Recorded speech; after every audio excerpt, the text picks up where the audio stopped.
This is Katie Powell here from Sing Without Limits, and this is the Vocal Power Hour.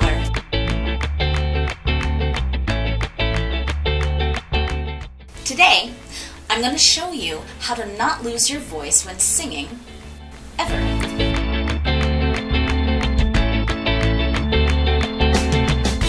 The truth is that no matter how impossible it may sound, it is completely and utterly possible to sing as long and as loud as your little heart desires and never lose your voice. Any singing that results in voice loss is not healthy singing, period. And P.S., my singers don't ever lose their voices. That's not a coincidence.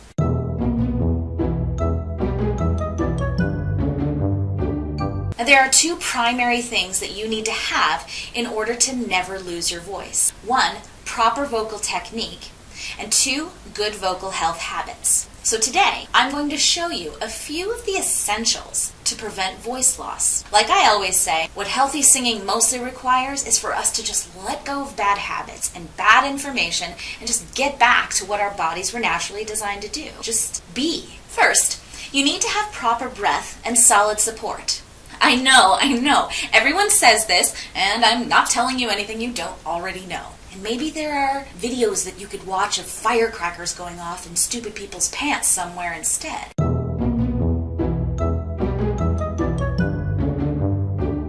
Well, you can do that later, but the reason you hear this all the time is because it's true all the time. I'll even break it down for you, but in another video. If you haven't already seen my videos, 1, do you know how to breathe? Or 2, the diaphragm, the myth, the muscle, the weirdness, then please make sure to do that as soon as you finish with this one. Maybe before Smarty McBoom Pants. Maybe. Look, this is critically important stuff to know. And even if you think you already know it without watching my videos, please promise me that you'll watch them anyway. Besides, if you don't watch them, you'll be totally lost, and I'd hate to have to embarrass you in front of all your friends. They'll all know. I won't be mad, no. I'll just be disappointed. Ooh, speaking of public teaching lessons,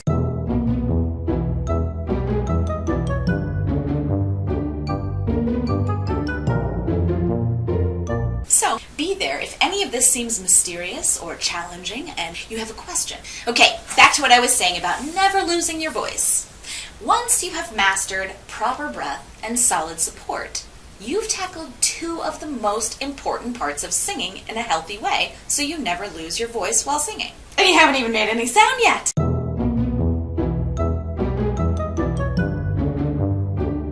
Well, that takes us to the third essential thing, which is making sure that you know more than one technique to properly be able to meet the vocal demands of any song. This is huge. If you are like most singers out there, you've only learned how to sing one vocal technique, and you somehow have to masterfully use that one technique to sing anything from Julie Andrews The hills are alive with the sound of music to Jessie J.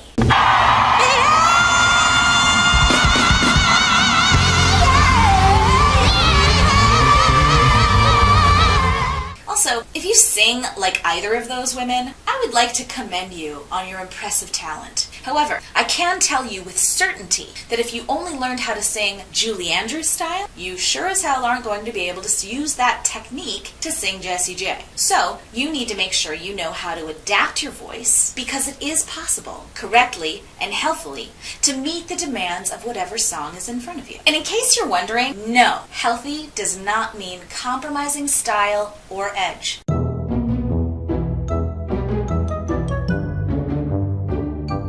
And if that seems totally foreign to you, please reach out to me, because I offer all kinds of free resources, including a free lesson in exchange for a video testimonial of what you got out of our lesson together.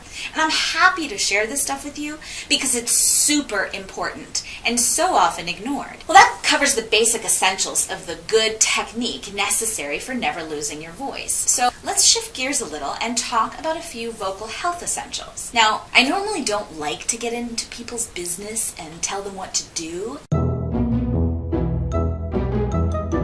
but we're talking about vocal health, so I'm going to do it anyway. If you smoke and you want to be a serious singer, Stop right now. Unless you're happy with the idea of only being able to do amazing things with your voice for a couple years before you start seriously deteriorating and losing the ability to breathe or sing any high notes, just stop. There are all kinds of programs out there, and I'm not saying it's going to be easy. I have it on good authority that quitting sucks. But you know what doesn't suck? Breathing. Respect yourself and your talents enough to give yourself a fighting chance as a singer. This business is hard enough as it is. You can stop wincing now. I am done telling you what to do. Wait! No, I'm not.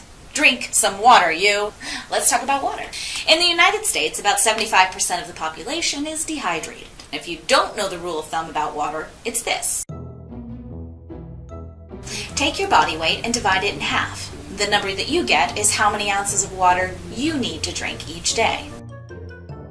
As a singer who sings a large portion of your day, that's a minimum, not a maximum. If you exercise once a day, add another 8 ounces to that figure, at least. If you're sick, add even more to that. Water is our friend. Our planet and our bodies are made up of mostly water after all.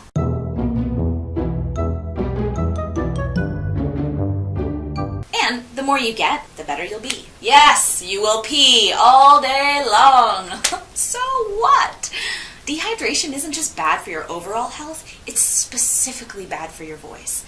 If your body isn't properly hydrated, there's no way that your voice is going to be properly lubricated. Just like you wouldn't want to take a road trip in a car that's in dire need of some oil, you don't want to sing with a dehydrated body and unlubricated voice. So lube up. I mean drink. Drink up. Oh, and if you only drink cold water or water with ice cubes in it, start learning to drink it at room temperature. Cold water is jarring to your system, and it can make singing, especially demanding or difficult singing, extremely challenging and prone to damage. If you've ever stood outside in the middle of an NYC winter, waiting on the side of the road for the bus to come, well, you know what that kind of cold feels like. And that's what your voice is going through when you insist on drinking cold water and then trying to sing. It's like an ice bucket challenge for your vocal cords. Think about what temperature your body is inside, and think about what temperature it is in your house. Room temperature water is cold enough. While we're on the topic of temperature, many singers know to drink things like hot tea or honey and lemon when they're sick.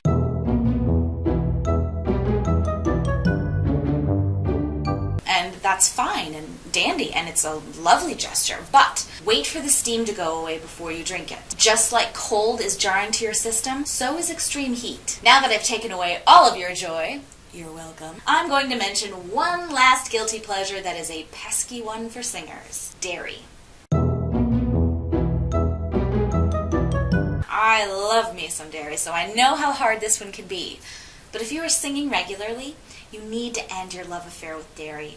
Dairy creates extra mucus in various locations of your body, including your mouth, your breathing mechanisms, and your sinus cavities, just to name a few important ones involved in singing. And if you're struggling to give this one up, at the very least, give it up on days or nights when you have a big gig, or an audition, or when you're sick. Your body will thank you. Okay? That's all I have for you today. As always, I believe that the safest and best way to make sure that you are singing right is to check with a pro. And hey, I'm offering you that for free.